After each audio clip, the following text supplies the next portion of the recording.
மாதா தொலைக்காட்சி நேயர்களுக்கு இறைவன் தமது அமைதியை வழங்குவாராக. அனைவருக்கும் வணக்கம். ஐயா, தாவீதின் மகனே, எனக்கு இரங்கும். மத்தேயு எழுதிய நற்செய்தி 12வது அதிகாரத்தில் 21வது வசனத்திலே நாம் இவ்வாறு வாசிக்க கேட்கின்றோம். எல்லா மக்களினங்களும் இவர் பெயரில் நம்பிக்கை கொள்வர் என்று. இப்பொழுது இயேசு புறவினத்து மக்கள் வாழ்கின்ற பகுதியான தீர், சீதோன் ஆகிய பகுதிகளுக்கு செல்கின்றார். அங்கே கனானிய பெண் ஒருவர் அவரை சந்தித்து, ஐயா, தாவீதின் மகனே, எனக்கு இரங்கும் என்று கதறுகிறார். ஆனால் இயேசு மறுமொழி எதுவும் கூறவில்லை.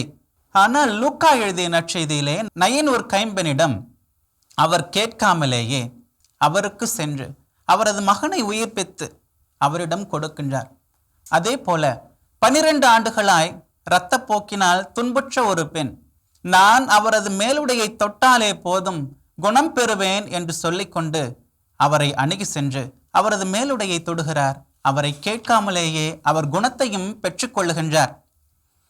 ஆனால் இப்பெண்மணி இயேசுவின் பின் தொடர்ந்து வந்து, ஐயா, தாவீதின் மகனே, எனக்கு இரங்கும் என்று கதறிக்கொண்டே வருகிறார். ஆனால் இயேசு மறுமொழி எதுவும் கூறவில்லை. ஏன்? இதை நாம் அறிய வேண்டும் என்றால் பழைய ஏற்பாட்டிற்கு செல்ல வேண்டும். அங்கு கடவுள் ஆபிரகாமிடம், வானத்தை நிமிர்ந்து பார், கூடுமானால் விண்மீன்களை எண்ணிப்பார், இவற்றைப் போலவே உன் சந்ததியரும் இருப்பர் என்று குறிப்பிடுகிறார். ஆனால் இந்த இறைவாக்கு நிறைவேறுவதற்கு ஆபிரகாம் காத்து கிடக்கிறார். எத்தனை ஆண்டுகள் என்றால், அவருக்கு அவரது மகன் ஈசாக்கு பிறந்த பொழுது அவரது வயது 100 என்று வாசிக்க கேட்கின்றோம். இத்தோடு விட்டுவிட்டாரா கடவுள் ஆபிரகாமை? இல்லை. நீ அன்பு கூறும் உன் ஒரே மகனை எனக்கு பலியாக கொடு என்று கேட்கின்றார். ஆபிரகாமும் தன் மகனை அழைத்து கொண்டு மலைக்கு செல்லுகின்றார். அங்கே தன் மகனை கட்டி பலிபீடத்தின் மீது வைத்து கத்தியை எடுத்து கையை உயர்த்துகின்றார். அப்பொழுது கடவுள் அவரை, ஆபிரகாம், ஆபிரகாம், பையனுக்கு தீங்கு ஒன்றும் செய்யாதே என்று சொல்லி அவரை தடுத்து நிறுத்துகிறார்.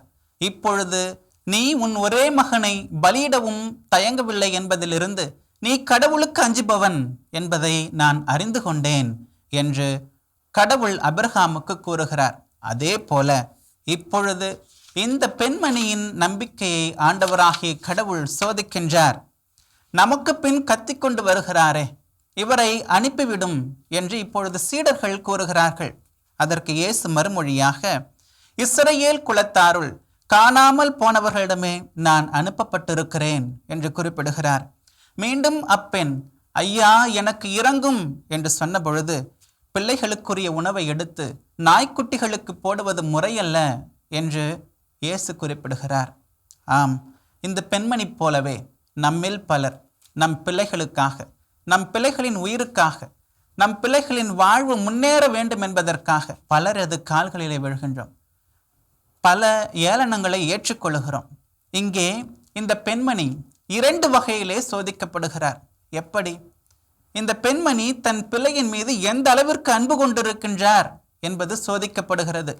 2வது, இயேசு கிறிஸ்துவை விட்டால் தன் மகளுக்கு உதவி செய்ய வேறு எவரும் இல்லை என்பதை இவர் காண்பிக்கின்றார். அந்த வகையிலும் இயேசுவின் மீது கொண்டிருக்கின்ற அவரது நம்பிக்கையும் சோதிக்கப்படுகின்றது. இதை நாம் அவரது வார்த்தையிலிருந்து அறியலாம். ஆமையா, ஆனாலும் தங்கள் உரிமையாளரின் மேசையிலிருந்து விழும் சிறு துண்டுகளையும் நாய்க்குட்டிகள் தின்னுமே என்று சொன்னதிலிருந்து அவர் தனது சோதனையில் வெற்றி பெற்றவராக மாறுகிறார். அம்மா, உமது நம்பிக்கை பெரிது, நீர் நம்பிய வண்ணமே உமக்கு நிகழட்டும் என்று குறிப்பிடுகிறார். அப்பொழுதே அவரது மகளின் பிணியும் நீங்கியது. நாம் நம் பிள்ளைகளுக்காக ஏற்றுக்கொள்ளும் எல்லா வழிகளையும் தியாகங்களையும் இறைவன் நிறைவாக ஆசீர்வதிப்பாராக. ஆமேன். இயேசுவுக்கே புகழ், இயேசுவுக்கே நன்றி. மரியே வாழ்க.